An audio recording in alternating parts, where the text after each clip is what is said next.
Bonsoir mesdames et messieurs et bienvenue à vous dans votre émission hebdomadaire dédiée à votre bien-être et à votre santé, Santé Mag. Alors ce mois de février, marqué par la journée mondiale de lutte contre le cancer et la journée internationale des cancers pédiatriques, nous rappelle l'urgence d'agir justement contre cette maladie. Le cancer touche de plus en plus de personnes autour de nous, dans le monde et en Algérie surtout. Alors face à cette augmentation des cas, il est essentiel d'agir. La prévention reste notre principal atout, bien sûr, mais lorsque la maladie est là, une prise en charge pluridisciplinaire doit être mise en place. Alors ce soir, dans l'émission, nous allons nous pencher sur les mesures à adopter pour réduire les risques, aborder le parcours des soins du patient et bien sûr l'impact psychologique de cette maladie. Et pour en parler justement, pour nous éclairer sur le sujet, j'ai le plaisir d'accueillir ce soir dans l'émission professeur Ghachi Fatiha. Bonsoir. Bonsoir. Alors vous êtes chef de service oncologie pédiatrique au CHU de Bab el Oued. Merci d'avoir accepté notre invitation. Merci à vous. Avec nous aussi professeur Gendouz Hamida. Bonsoir. Bonsoir. Alors vous êtes chirurgienne spécialisée dans le cancer du sein à l'EPH Djilali Rahmouni. Merci d'avoir accepté notre invitation. Merci à vous. Merci. Et avec nous aussi docteur Zaidi Sarah. Bonsoir. Bonsoir. Alors vous êtes oncologue au niveau du CHU de Bnil Souss. Merci d'avoir accepté notre invitation. C'est moi qui vous remercie. Et bien sûr nous recevons aussi madame Radia Baraka. Vous êtes psychologue au niveau du CPMC. Bonsoir. Merci d'avoir accepté. Bonsoir à vous. Merci pour l'invitation. C'est un plaisir. Merci à vous d'avoir accepté notre invitation, d'être là justement pour parler de ce sujet qui est important. Alors je vais commencer avec vous, professeur Ghachi. Alors je rappelle, vous êtes spécialiste en oncologie pédiatrique, mais également membre de la Commission nationale de prévention et de lutte contre le cancer, qui a été créée il y a une année. Alors, pouvez-vous nous donner un aperçu des principales missions de ce qui a été fait justement depuis une année? Alors, cette commission a été créée en février 2023, mise en place par Monsieur le Président Abdelmadjid Tebboune, et c'est pour améliorer la prise en charge du cancer en Algérie. Exactement. Donc, ses principaux axes, c'est le dépistage, la prévention, le diagnostic précoce, la prise en charge, la formation et la recherche. Exactement. Et la prévention prend une part aussi importante. La prévention prend une part très importante. Et justement, ce que je vous propose tout de suite, c'est de suivre un reportage. Alors, il y a une année, comme vous le disiez, c'était la création de la Commission nationale de lutte contre le cancer. Alors, ça a franchi une nouvelle étape. Elle a franchi justement cette commission une nouvelle étape avec l'installation de 22 sous-commissions. Alors, l'objectif est d'élaborer une stratégie nationale de lutte contre le cancer pour ces 10 prochaines années. Donc, c'est un reportage que nous propose Mejda Djahmoun, notre journaliste, qu'on va suivre tout de suite. Le cancer, une maladie redoutable qui touche toutes les tranches d'âge et qui représente un défi majeur pour le système de santé. Dans le cadre des efforts visant à améliorer la prise en charge des patients, 22 sous-commissions thématiques spécialisées ont été mises en place au sein de la Commission nationale de prévention et de lutte contre le cancer. Elles sont chargées de préparer les assises nationales prévues en mai prochain. Il y a un effort colossal par l'État pour la prise en charge des cancéreux, mais il y a des choses, des points forts et des points négatifs. Parmi les points négatifs, c'est la prévention.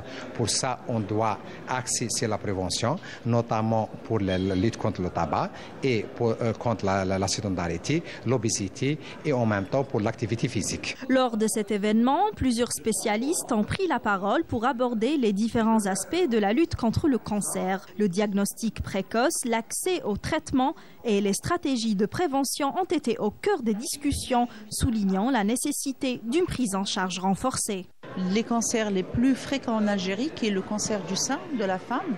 Et on a vu une mutation du profil épidémiologique des femmes concernant les cancers gynécologiques. Elles sont de plus en plus jeunes, les cancers sont de plus en plus agressifs. Donc il est clair qu'il faut s'organiser pour une stratégie de dépistage, de sensibilisation, mais aussi de diagnostic et de diagnostic précoce. Le cancer du cerveau occupe la 6e place en matière de mortalité en Algérie, alors qu'il occupe la 12e place d'après l'OMS dans le monde. Le cancer du cerveau en Algérie, il touche une population jeune, Quand je dis jeunes, déjà des adultes jeunes avec une moyenne d'âge de 40 ans. L'enfant atteint de cancer, ce n'est pas un petit adulte, puisque les pathologies cancéreuses sont tout à fait différentes. Ce sont essentiellement donc les hémopathies malignes, les tumeurs cérébrales et les tumeurs embryonnaires. Donc nous avons insisté sur les points sur lesquels il faudrait travailler avec cette commission pour faire avancer les choses. La lutte contre le cancer repose sur une mobilisation continue de tous les acteurs du secteur de la santé. Les assises nationales ont un objectif majeur qui consiste en l'élaboration d'une stratégie nationale pour la période 2025-2035 axée sur la prévention, le dépistage précoce, l'amélioration du parcours des patients, le développement de la recherche scientifique et la réintégration sociale des patients guéris. Nous allons revenir aussi sur ces missions-là, la prévention qui prend un petit peu la part du lion. Mais avant cela, j'ai envie de vous poser certaines questions. Par exemple, le cancer, c'est une pathologie qui prend de plus en plus d'ampleur dans le monde et autour de nous, et en Algérie aussi. Qu'est-ce qui pourrait expliquer justement l'augmentation des cas, professeur ? Oui, c'est probablement le changement du mode de vie de la population. Vous savez qu'on a un mode de vie de plus en plus qui est occidentalisé. Notre façon de vivre quotidiennement a complètement changé. On est stressé, on mange mal, on se protège moins. On a tendance à utiliser, je ne sais pas, les appareils de façon très accentuée. Moi, je pense que c'est le mode de vie surtout. Il y a aussi la génétique aussi. Il faut pas la nier. Parce que la génétique, par exemple, pour le cancer du sein, on a beaucoup de femmes jeunes dans notre population qui sont touchées. Et on pourrait expliquer aussi par le côté génétique, d'où l'importance de l'objectif de notre commission nationale, qui est la recherche. Parce qu'il faudrait faire des recherches. On a un registre, Dieu merci, on a un registre national du cancer du sein. Et c'est à partir de là qu'on pourra peut-être faire des recherches et tirer des conclusions plus objectives. D'accord. Le stress joue aussi un rôle, Madame Baraka, par rapport justement au cancer. Alors, quand on parle de cancer, quand on parle de la prise en charge des malades atteints d'un cancer, évidemment, on ne doit pas oublier que la santé mentale a une place pour cette prise en charge et pour la guérison. Vous savez que, comme elle a dit, le mode de vie a changé, c'est-à-dire on est plutôt en face à une population que l'augmentation des syndromes anxio-dépressifs, quand même, c'est un tableau qu'on le trouve quand même très fréquent. Et quelque part, la protection et de prendre soin de notre santé mentale maintenant, c'est quelque chose de très important et obligatoire. Et ça, c'est un parcours de vie. C'est-à-dire qu'on n'attend pas qu'on arrive à des traumatismes ou des composantes très intenses pour guérir ou pour traiter un problème psychologique. Je vous ai expliqué déjà que métaphoriser la prise en charge psychologique, c'est comme si un soin dentaire. C'est-à-dire qu'il ne faut pas attendre une rage de dents, d'accord, pour aller chez un dentiste, plutôt de prendre soin et entretenir sa santé buccale. C'est la même chose pour la santé mentale. Il ne faut pas attendre qu'il y a une crise importante. Il faut s'entretenir et d'avoir toujours une adresse d'un psychologue pour ne pas arriver à des chocs émotionnels ou des composantes émotionnelles que quelque part on peut avoir déjà un cancer par un simple choc émotionnel. Les consultations chez un psychologue sont de plus en plus acceptées aujourd'hui. Ce n'est plus vraiment, parce qu'à un certain moment, c'était un petit peu, on va dire, tabou. Pas vraiment tabou. Voilà, tabou. Je voulais pas vraiment dire le mot tabou parce que c'était quand même difficile d'aller voir un psychologue parce qu'on prenait les gens pour des, on les traitait de fous, tout simplement. Voilà. Voilà. C'est-à-dire qu'aller chez un psychologue, forcément, à un certain moment, c'était une idée. Ça veut dire qu'on était malade. Il y avait une problématique mentale. Alors que non. C'est-à-dire que entretenir sa santé psychologique et sa santé mentale, c'est pour ça qu'on ne peut faire maintenant la dichotomie entre le corps et l'esprit. C'est-à-dire que c'est très important de prendre soin de toutes nos souffrances et de libérer émotionnellement ce qu'on ressent et ce qu'on vit, vu qu'il y a un changement autour de nous qui est quand même d'une rapidité qui nous fait peur. Alors, quelque part, on a besoin d'avoir ce soutien psychologique, cette prise en charge psychologique. Très bien. Nous allons revenir sur le cancer, justement. Et docteur Zaidi, quels sont les types de cancers les plus fréquents en Algérie, chez les femmes et chez les hommes aussi ? Oui, alors la fréquence des cancers rejoint à peu près à l'échelle mondiale les cancers les plus fréquents. Et donc, si on parle de la jante masculine et féminine de manière confondue, le cancer colorectal est en première position, suivi du poumon. Bon, chez l'homme, le cancer de la prostate tend à s'aligner avec le cancer du poumon.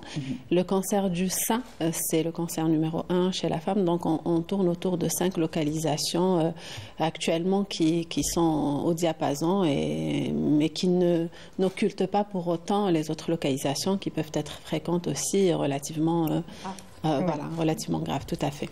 Par rapport au cancer du sein, justement, c'est parce qu'il y a plus de dépistage que les femmes maintenant se font dépister et sont sensibilisées qu'il y a un plus grand chiffre, non? Oui. De plus en plus, depuis ces dernières années, on assiste quand même à des stades très précoces, ce qui fait plaisir parce que la femme, elle est de plus en plus sensible à ce sujet. Je pense que c'est le rôle aussi des médias. Vous faites un excellent travail et je vous en remercie. Il y a les associations aussi, les associations qui sensibilisent énormément la population. Donc le message passe plus facilement et la femme, elle est de plus en plus sensible à ce sujet. Elle n'hésite pas à venir consulter même quand elle n'a rien du tout. Très bien. Et là, ça nous permet de dépister quand même des cas très précoces. Très précoce. Très bien. Alors, combien d'enfants, professeur Ghachi, combien d'enfants sont touchés par le cancer chaque année en Algérie? Est-ce que vous avez des chiffres? En Algérie, à peu près, il y a 2000 nouveaux cas par an. C'est considéré comme un cancer rare si on prend le nombre total de cancers chez l'adulte. Mais malgré sa rareté, c'est un cancer quand même qui va déstabiliser toute la famille. C'est un cancer qui va guérir par rapport aux autres cancers. C'est un cancer qui se traite et qui va évoluer rapidement et qui répond rapidement au traitement. Et souvent, il n'y a pas de facteurs déclenchants comme chez l'adulte. Il y a des facteurs environnementaux. Il y a le tabac, l'alcool, l'obésité. Tous ces éléments, on ne les retrouve pas chez l'enfant. Chez l'enfant, généralement, il y a des facteurs génétiques, parfois des infections virales, mais souvent, c'est des prédispositions génétiques. D'accord. Donc, c'est pour ça que l'enfant doit être diagnostiqué tôt. Et malheureusement, pour l'instant, le diagnostic est encore fait d'une façon tardive. Les enfants nous arrivent avec de grosses tumeurs. Malgré la sensibilisation, les enfants, ils arrivent avec de grosses tumeurs. Qu'est-ce qui pourrait justement aider à ce que les choses changent un petit peu et que le dépistage, pas toujours évident de faire le dépistage chez l'enfant, surtout quand il ne se plaint pas. Le cancer est une maladie insidieuse aussi, silencieuse, donc c'est pas toujours évident de trouver ça. Mais qu'est-ce qui pourrait peut-être changer les choses? C'est pas vraiment on parle pas vraiment de dépistage chez l'enfant, mais plutôt un diagnostic précoce. C'est-à-dire quand l'enfant se plaint, il ne faut pas le prendre à la légère. L'enfant, généralement, ne se plaint pas pour rien. Quand il se plaint, il y a des fois des signes minimes. Par exemple, un enfant qui à l'école était bien et son rendement scolaire diminue, il commence à mal écrire et il ne sait plus attacher ses chaussures, par exemple. C'est des petits symptômes. Quelques signes comme ça, on pourrait énumérer, par exemple, une tumeur cérébrale, par exemple, une fatigabilité, une pâleur, des bleus. Ça peut orienter vers une leucémie, par exemple. C'est juste des petits symptômes des fois, mais qui nous font... Un changement de comportement. Un changement de comportement. Un enfant qui a mal à la tête, mais fréquemment, d'une façon répétée et très importante. Une fois, moi je me rappelle un enfant qui est arrivé avec une tumeur. Il m'a dit, docteur, moi j'ai demandé à mon médecin de me faire un scanner. Lui, il a demandé l'enfant, tellement il avait mal. Et ses parents, ils le croyaient pas. Ils pensaient qu'il était turbulent, qu'il se plaignait pour ne pas aller à l'école. Moi, je disais à mes parents et à mon médecin, faites-moi un scanner. Je veux faire un scanner. Donc, ce qui est bien, c'est que chez l'enfant, plus tôt c'est détecté, plus tôt la prise en charge est plus tôt le pronostic est meilleur. Est meilleur. Et justement, nous allons parler de diagnostic. Le diagnostic, c'est là où on va dire que la vie change pour le patient, pour tout son entourage. Alors, le diagnostic du cancer est un moment difficile, que ce soit pour le patient et aussi pour la famille, bien sûr, mais celui qui l'annonce aussi. Ça ne doit pas être toujours aussi évident. Est-ce que justement les spécialistes de la santé sont formés à cet exercice de l'annonce? Non, oui, je peux vous dire que non, on n'est pas formé, mais à force d'exercer dans ce domaine, on devient formé, malgré nous, parce que on est obligé de le faire et de façon très, très, je dirais, diplomate. Oui. Parce qu'une annonce se fait en général progressivement. Exactement. Ce n'est pas une femme qui rentre déjà de la porte, on lui dit vous avez un cancer, asseyez-vous, voilà ce qu'on va faire. Non, on y va progressivement, on fait des radios, déjà elle commence à se douter qu'il y a quelque chose. Je lui dis non, c'est pas encore confirmé, il faut qu'on fasse des analyses, on fait des prélèvements. Je lui dis on attend encore les résultats. Donc progressivement, elle se prépare. Donc on n'annonce rien tant qu'on n'est pas sûr à 100% que c'est jamais, le cancer. Oui. Jamais. Il faut une étiquette histologique qui parle de cancer, sinon on n'annonce pas. Comment justement, Madame Baraka, comment doit se faire cette annonce? Alors, qui est psychologue justement. Alors, l'annonce est différente d'un malade à un autre. On n'annonce pas de la même façon. Quand on a une anamnèse, on a un certain niveau d'instruction de chaque patient. On peut, quelque part, bien sûr, c'est pas nous les psychologues, mais c'est les médecins traitants qui annoncent. Médico-légal, c'est le médecin traitant qui annonce. Et bien sûr, le médecin traitant, l'idéal, c'est-à-dire que à chaque fois, faire une demande, enfin proposer à ce patient d'avoir un entretien psychologique pour prendre soin de sa souffrance. Attention, là, systématiquement, si je peux vous dire que c'est généralisé, c'est quand on annonce un cancer, quel que soit le niveau, quelle que soit la préparation, il peut être qu'un traumatisme. C'est souvent associé à la mort, donc c'est bien sûr, difficile parce de l'accepter. Que l'idée erronée dès le départ, c'est que quand on parle de cancer, on parle de mort, alors que non. Maintenant, on sait que la maladie cancéreuse est une maladie chronique, comme le diabète, comme la problématique cardiopathe, c'est-à-dire que on essaye de travailler ce qu'on appelle la psychothérapie de soutien, alterner avec l'éducation thérapeutique et d'expliquer que maintenant, avec la prise en charge, avec les traitements, on essaye, fur et à mesure, d'aider le patient à quand même de se séparer de cette idée erronée, de penser à la mort plutôt, de se prendre en soin et de travailler sa prise en charge fur et à mesure. Exactement.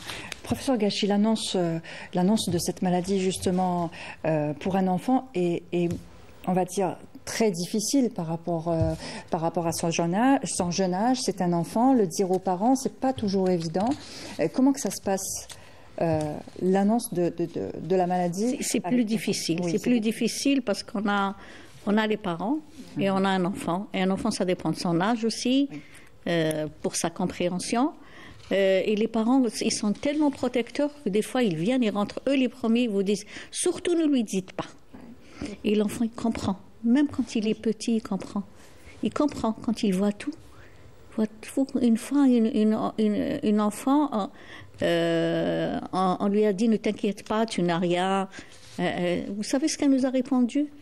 Depuis tout à l'heure, vous me piquez les tubulures, les perfusions, et vous me dites je n'ai rien du tout. Tout ça, c'est quoi?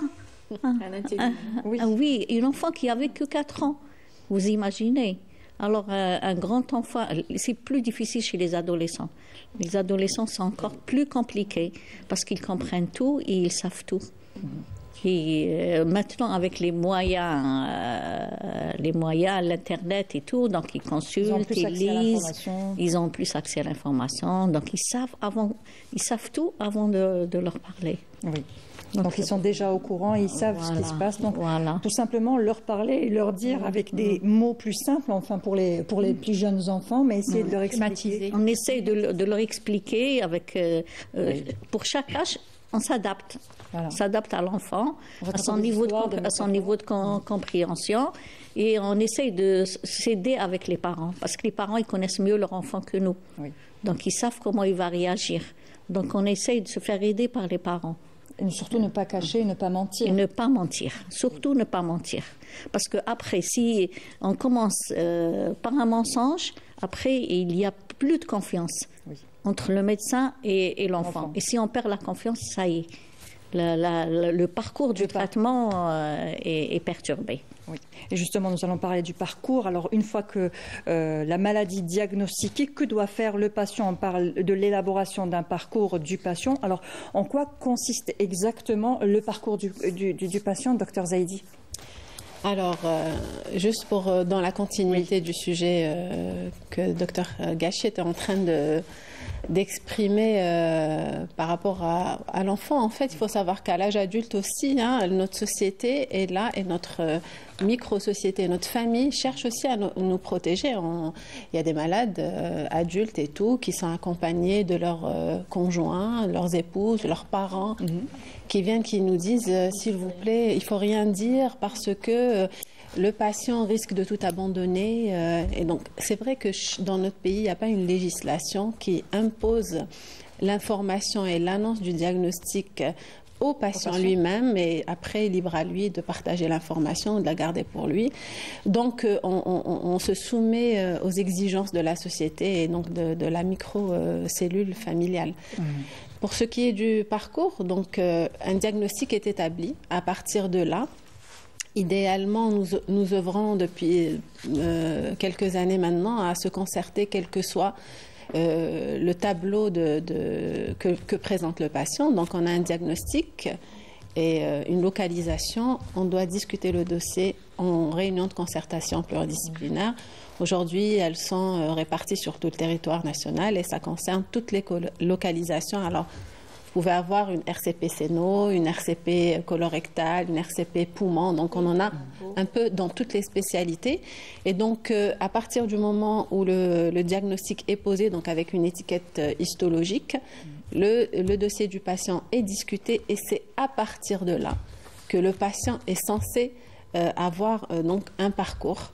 Il y a une feuille de route qui est établie, un projet personnalisé de soins, si je peux l'appeler comme ça.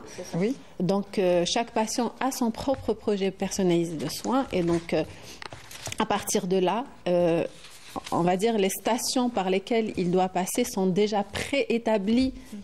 Et je peux vous dire que ça épargne aux patients beaucoup de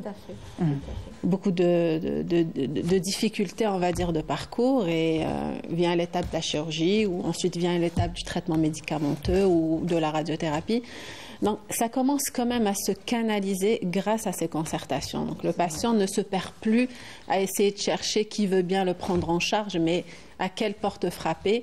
La RCP, quand même, a permis de faciliter les choses au patient et surtout lui a offert la possibilité d'être acteur dans sa prise en charge.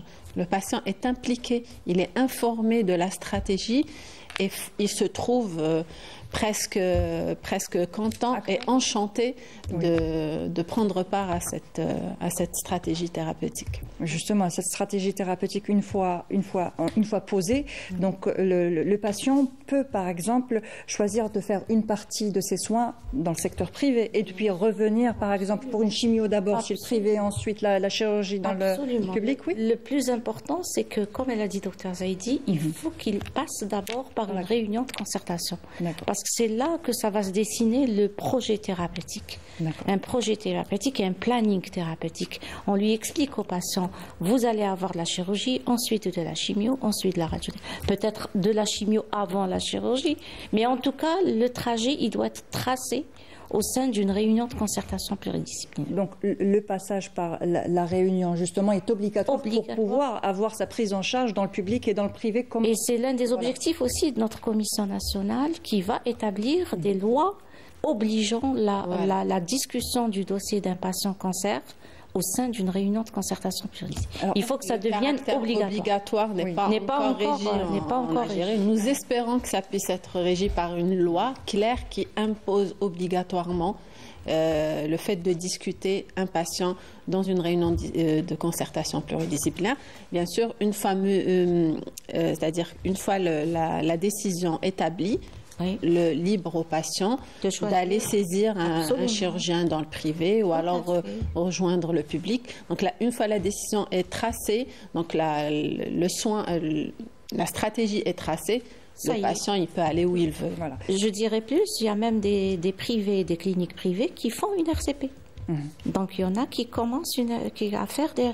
Pour vous dire, Yannis, c'est une mentalité qui commence à s'élargir dans notre pays, y compris au sud, y compris dans les pays. Et les privés aussi se greffent au RCP dans les CHU avec plaisir. Mais qui oriente finalement le patient vers l'hôpital? Est-ce que c'est le médecin traitant, l'importance du médecin aussi généraliste et le médecin de famille? Parfois c'est le choix du patient, il n'a pas les moyens de se faire opérer dans une clinique privée, il fait appel à la chirurgie en milieu public. Et donc, il est le bienvenu du moment qu'il a une feuille de route, comme elle a dit, qui a été tracée. Mais avant que la feuille de route ne soit tracée, ça, donc c'est le médecin traitant ou le médecin généraliste ou le médecin de famille qui est important, qui devrait retrouver un petit peu sa place aussi, qui peut orienter. C'est l'idéal. C'est l'idéal d'avoir un médecin généraliste de famille. C'est là où se focalisera vraiment les gros problèmes. Parce que je pense que la mentalité des médecins généralistes va commencer à reprendre un peu son intérêt. C'est obligatoire. Oui, exactement. En fait, la place du médecin de famille, médecin généraliste, vient en amont, pardon. Et en fait, c'est lui qui va orienter le malade devant des symptômes particuliers à pratiquer des examens complémentaires et tout. Et dans la nécessité, il l'orientera peut-être vers un spécialiste d'organes qui sera à même d'établir un diagnostic endoscopique ou chirurgical. Et à partir de là, donc le médecin qui aura posé le diagnostic, c'est lui qui va orienter justement le malade vers ces réunions de concertation. Ça peut être juste un médecin référent ou alors un contact dans une RCP qui peut ensuite introduire le patient dans le circuit. En fait, dès que le diagnostic de cancer déjà est suspecté, il est automatiquement, s'il est chez un généraliste, il est automatiquement orienté vers un médecin spécialiste qui va le recevoir, que ce soit l'oncologue ou le chirurgien, peu importe. En tout cas, nous, quand on fait un dossier avec un diagnostic qui est établi, on oriente directement vers une RCP, une réunion de concertation pluridisciplinaire. Mais le médecin généraliste, c'est important. Ah oui. C'est important. On a perdu cette notion de médecin généraliste. Les gens vont eux-mêmes vers un médecin spécialiste. Et des fois, ils se perdent. Ils ne vont pas vers le bon spécialiste. Et ça, ils sont déroutés. Et le diagnostic, il prend du temps. Ils perdent le temps. Le diagnostic, il devient tardif. Alors que s'ils avaient consulté un simple médecin généraliste, ils les auraient mieux orientés vers le bon spécialiste qui va les prendre en charge. Il va les envoyer vers les autres spécialistes qui continuent le travail. Et on sait très bien pour le cancer, le temps est important, est capital et plus tôt c'est pris en charge et plus tôt on a de meilleurs résultats. Exactement. Et justement pour la prise en charge des enfants atteints de cancer, est-elle différente de la prise en charge des adultes? C'est le même parcours pour les adultes et pour les enfants? Oui, c'est pas vraiment très différent. C'est pas très différent. L'enfant il consulte soit un médecin généraliste, soit un pédiatre le plus souvent, et puis après il est orienté vers un spécialiste, et là il y a la panoplie d'examens qui commence.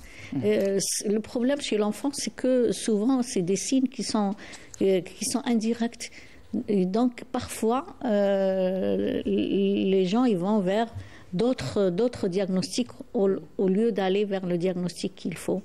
Et ça retarde vraiment le diagnostic.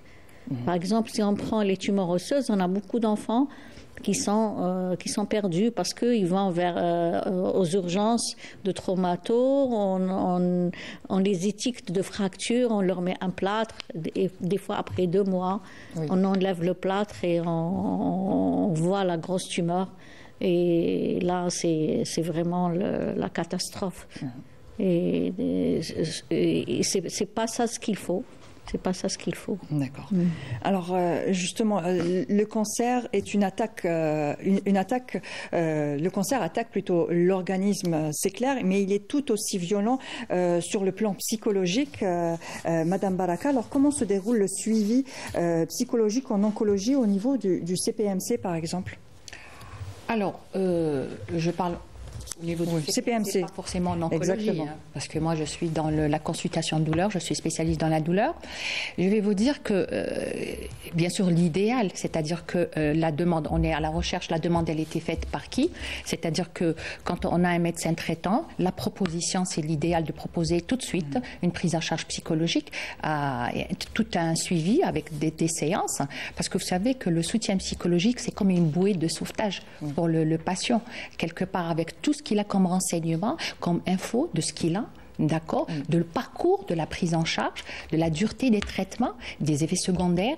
Alors, sachant que chaque patient a une histoire. Sans le cancer, déjà, il y a une histoire, il y a une douleur quelque part. Alors, on va travailler chaque patient différente d'un autre. Et après, la prise en charge psychologique, il y a différentes formes de soutien, c'est-à-dire il peut être des entretiens individuels, comme avec un travail groupal, c'est-à-dire des groupes de parole, ou aussi, qui est très intéressant, de travailler ce qu'on appelle la thérapie systémique. Ça veut dire travailler avec la famille et travailler, pourquoi pas, des thérapies de couple. Par exemple, quand on a un cancer du sein, il y a toute une...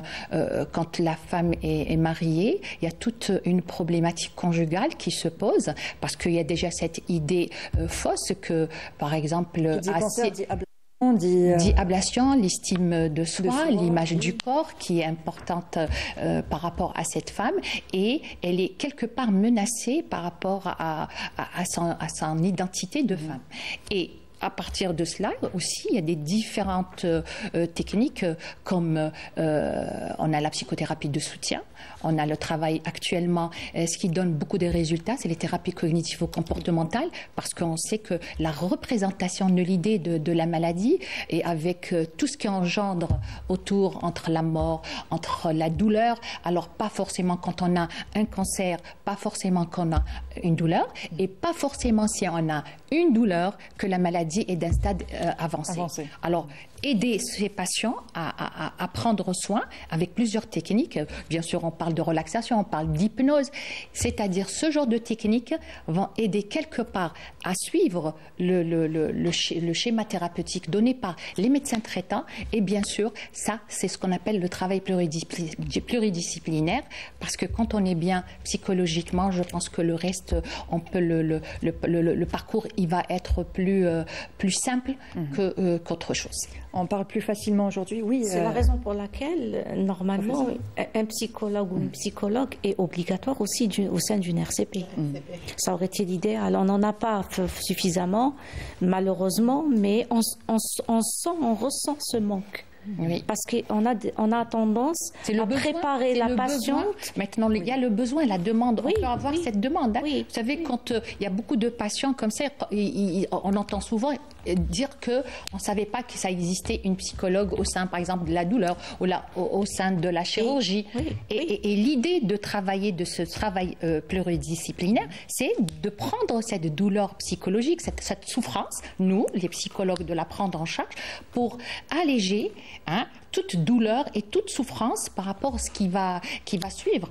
Et ça reste toujours, c'est de changer, c'est-à-dire, parce que là, on a sur une composante cognitivo-comportementale à l'idée de ce cancer que c'est une maladie chronique. Et quand on a ce travail d'éducation thérapeutique, on avance mieux avec le patient pour aller sur les autres... Alors, tous les patients sont pris en charge ou c'est à la demande? Comment que ça se passe, justement? Malheureusement, c'est à la demande. Il ne faut pas mentir que malheureusement, moi, je parle de moi, pas forcément que je vois tous les malades de douleur, d'accord? Bien sûr, la demande, l'idéal, c'est la proposition du médecin traitant. C'est-à-dire que de proposer, de l'aider et d'orienter le patient vers un psychologue. Et bien sûr, le besoin, la famille, aussi, c'est-à-dire que intégrer la famille à prendre soin du malade, même côté psychologique, pas forcément côté médical, c'est-à-dire que suivre et les soulager, parce qu'on n'oublie jamais que aussi la souffrance de la famille a un impact aussi sur le patient, parce que si on a affaire à une hyperprotection ou autre, là on peut être sur autre chose. En fait, c'est tout l'intérêt de la réunion de concertation pluridisciplinaire. En fait, le principe de la réunion de concertation, c'est que, multidisciplinaire, comme son nom l'indique, en fait, toutes les personnes ou toutes les disciplines qui interviennent dans la prise en charge du cancer sont les bienvenues. Or, dans notre pays, pour le moment, les RCP, ça revêt un caractère bénévole.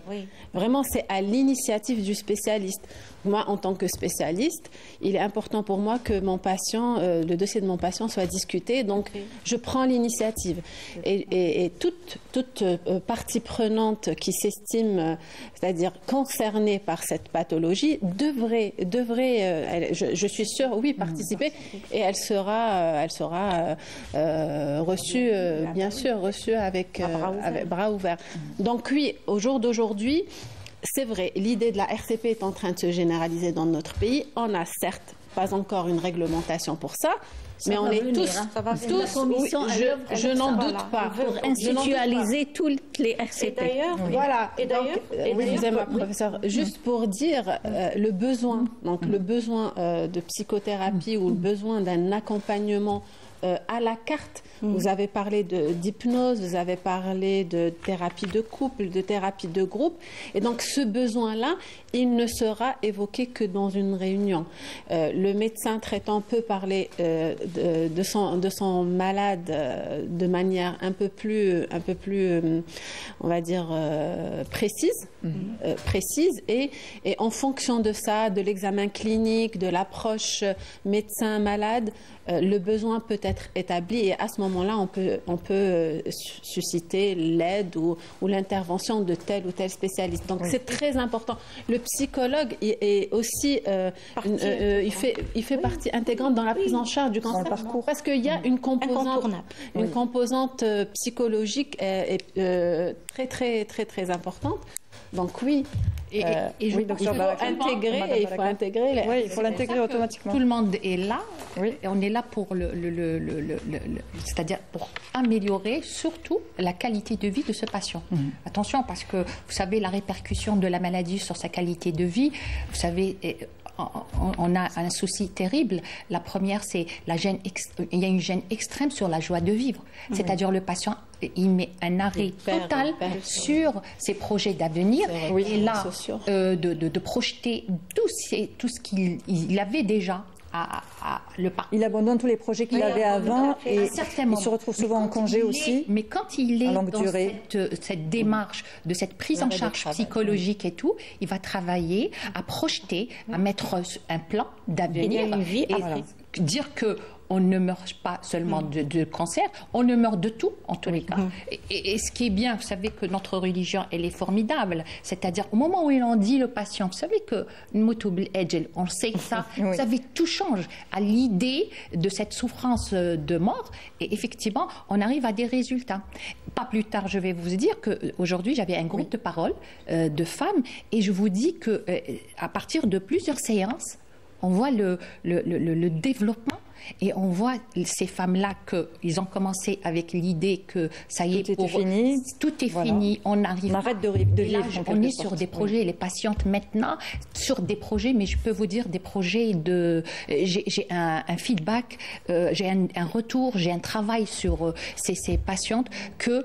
Autant que psychologue, je peux vous dire que chaque séance, je suis émue à dire que malheureusement, pourquoi ça n'existe pas et c'est pour ça que c'est l'idée de la formation continue et pas forcément que peut-être Baraka, elle est spécialiste dans le groupe, je peux orienter chez la psychologue de professeur Gachi, je peux orienter pour chacune à sa propre spécialité pour évacuer et pour soulager chacun de nous. Très bien. Alors, on va revenir aussi sur la prise en charge. Alors, l'Algérie a enregistré des avancées dans la prise en charge du cancer avec la création de 20 centres anti-cancer, dont 14 dans le secteur public. Alors, comment cette démarche de décentralisation améliore-t-elle la prise en charge des patients sur l'ensemble du territoire national, professeur Gachi ? Bien sûr. Les malades avant se déplaçaient pour faire leur chimiothérapie de toutes les wilayas vers le centre, vers les grandes villes, disons. Et maintenant, il y a des services ou d'unités d'oncologie un peu partout. Il y a des services de radiothérapie aussi. Et ça a beaucoup amélioré la prise en charge des patients. Ils ne sont pas obligés de se déplacer. Maintenant, si on prend le sud, vous avez Oued-Souf, il y a de la radiothérapie, il y a de l'oncologie, il y a de l'oncologie pédiatrique. C'est vraiment quelque chose de merveilleux. Vous regardez le centre de Betna, par exemple, c'est un centre où il y a de l'hémato, il y a de l'oncologie médicale, il y a de la radiothérapie, il y a de l'oncologie pédiatrique aussi. C'est vraiment des centres sophistiqués en plus. Oui, sophistiqués en plus. Et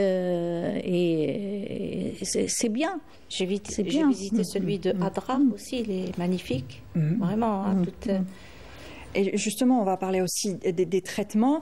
On parle de la radiothérapie. Est-ce que il y a toujours cette liste d'attente interminable pour la radiothérapie? Professeur Gundouz. On le ressent de moins en moins quand même. Oui. On le ressent. Il y a une amélioration de la situation? Nettement, parce que quand même il y a eu une décentralisation un peu de ce traitement.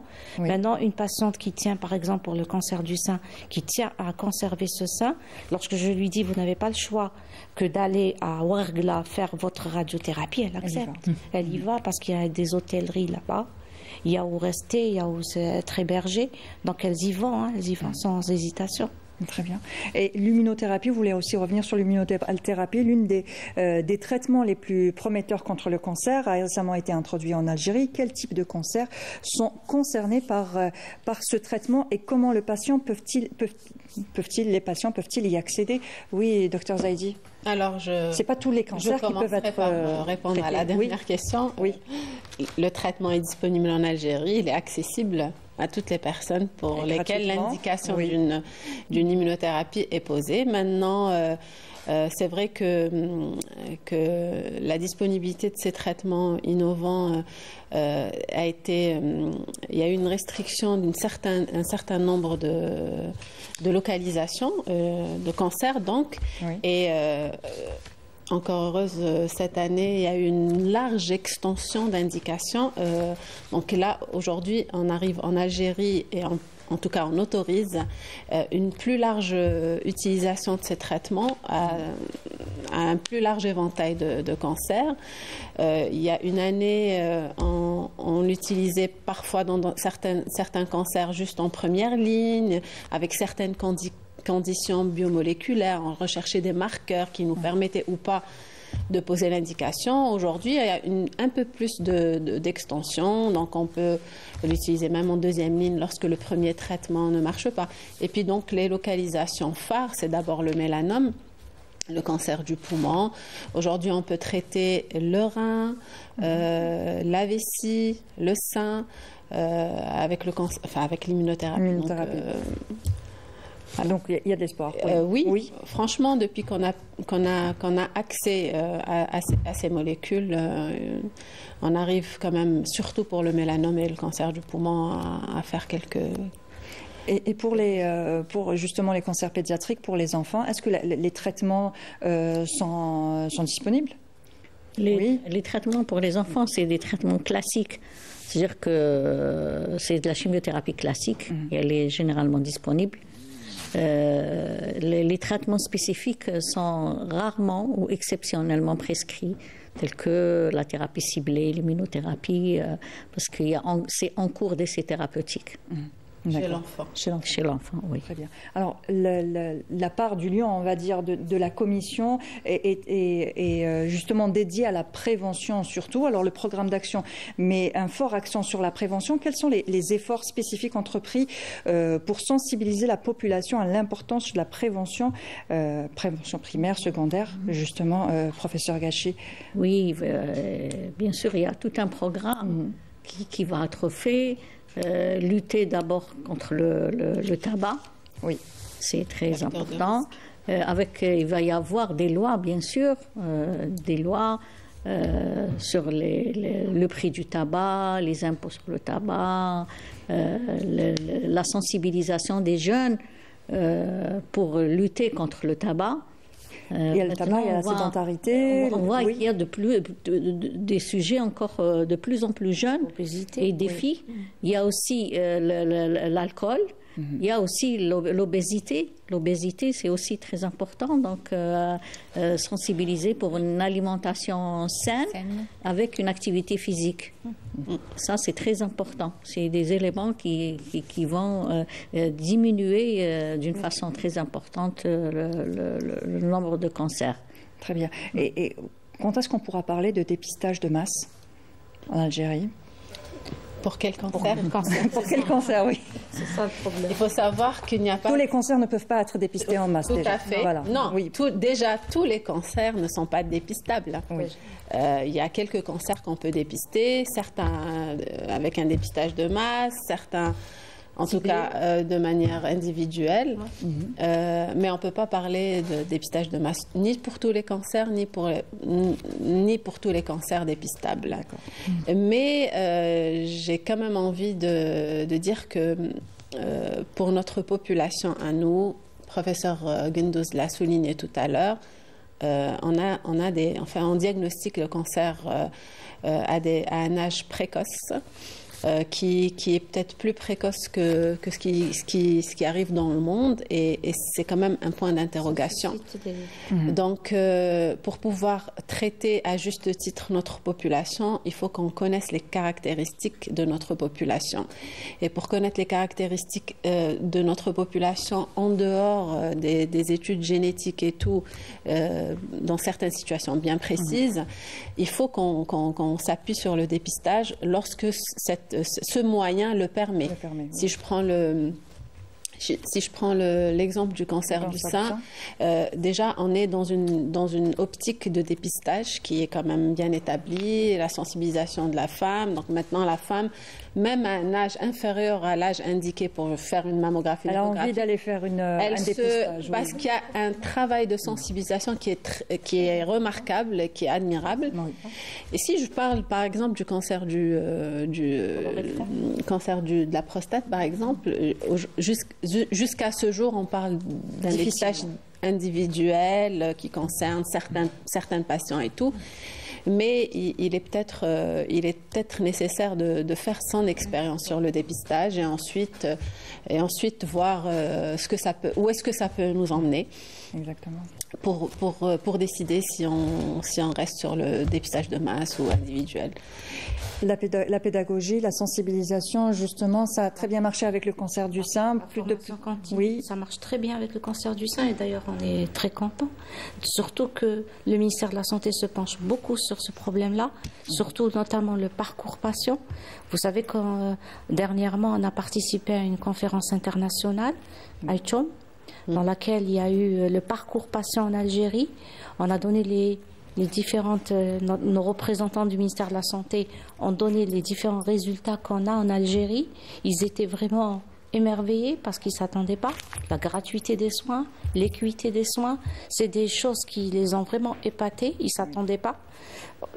D'ailleurs, à tel point qu'ils nous ont dit « Vous êtes parmi les meilleurs systèmes de santé dans le monde ». Donc ça nous a quand même... valoriser parce que c'est important et on tient beaucoup à ce parcours patient chez nos patientes et c'est la raison pour laquelle on a commencé ce projet avec le ministère de la Santé qu'on a présenté justement à Amsterdam dernièrement et c'est un parcours qui va plutôt simplifier le parcours des patientes atteintes de cancer du sein. On a pris comme étude pilote le cancer du sein parce qu'il est bien tracé et on va essayer de pouvoir trouver quelles sont les failles dans ce parcours-là qui freinent un peu la prise en charge de ce cancer du sein pour pouvoir un peu arranger les choses et surtout que c'est un projet qui est basé sur les résultats patients. On se base beaucoup sur le ressenti de la patiente, sur ce qu'elle a comme ressenti psychologique, fonctionnel, les séquelles esthétiques, tout ça c'est très important qu'on n'a jamais utilisé en Algérie. Et maintenant on s'est penché. Donc vous avez vu, on a atteint des survies magnifiques dans le cancer du sein. Maintenant on veut mieux, c'est le résultat patient. Et justement, on va finir avec une note positive. Oui. Le cancer n'est pas une maladie forcément mortelle. Oui. Ça devient une maladie chronique. N'est-ce pas, professeur? C'est une maladie chronique. Voilà, effectivement, c'est une maladie chronique, comme le diabète, l'hypertension. Et c'est une maladie qui guérit aussi. Surtout le cancer de l'enfant, c'est un cancer qui guérit. On a des enfants qui ont été traités à un âge très jeune, qui sont actuellement des adultes mariés avec des enfants. Très bien. Très bien. Donc, professeur Ghachi Fatiha, vous êtes chef de service oncologie pédiatrique au CHU de Bab el-Oued. Merci pour votre participation. Alors, professeur Gendous, justement, un dernier mot, un mot d'espoir aussi. Ben oui, on a beaucoup d'espoir. Hein. Je pense je vous ai dit, on a atteint le maximum et je pense qu'on réalisera, Inch'Allah, beaucoup plus de progrès dans ce domaine. Inch'Allah. Professeur Gendous, vous êtes Hamida, vous êtes chirurgienne spécialisée dans le cancer du sein à l'EPH Djilali Rahmouni. Merci aussi pour votre participation. Docteur Zaidi Sarah, à votre tour aussi. Moi, ce que je voudrais ajouter, c'est qu'on continue à s'articuler autour de la pathologie cancéreuse, en continuant à apporter ce qu'il faut apporter pour améliorer justement et la prise en charge et le parcours du patient. Et si on peut avoir une action sur la morbidité et la mortalité, parce que c'est ça finalement le but de la prévention primaire, c'est ça le but du dépistage précoce et du diagnostic précoce, c'est pour qu'on puisse avoir une longueur d'avance sur cette mortalité. Donc oui, on est tous autour du cancer et on continuera le parcours avec le patient. Merci, docteur Zaidi Sarah. Vous êtes oncologue au niveau du CHU de Beni Messous. Merci pour votre participation. Merci à vous. Et on finit avec vous, Madame Radia Baraka. Il faut garder espoir. Ce n'est pas une fatalité. En plus, la maladie aujourd'hui n'est plus aussi cachée, aussi taboue qu'avant. On en parle plus facilement. N'est-ce pas? Bien sûr, c'est pour ça que c'est l'intérêt de se libérer. Vous savez que quand on a une maladie chronique, par exemple quand on a un cancer, forcément on commence à développer ce qu'on appelle une composante émotionnelle en premier plan, qui est avec plusieurs souffrances. C'est pour ça qu'il faut se libérer, il faut faire la demande d'aller d'avoir un accompagnement psychologique, aussi, Inch'Allah, autour des spécialistes dans ce domaine, d'orienter aussi d'une manière systématique le patient chez le psychologue. Prendre soin de sa santé mentale, c'est une immense partie pour prendre soin pour le tout et le parcours. Et surtout, c'est rien que pour améliorer la qualité de vie. Merci, Madame Radia Baraka, vous êtes psychologue au niveau du CPMC. Merci aussi pour votre participation. Merci à vous, mesdames. Et merci aux téléspectateurs de nous avoir suivis jusque-là. On vous donne rendez-vous la semaine prochaine, samedi prochain, toujours à 18h sur Canal Algérie. D'ici là, prenez soin de vous et bonne suite des programmes sur Canal Algérie. Au revoir.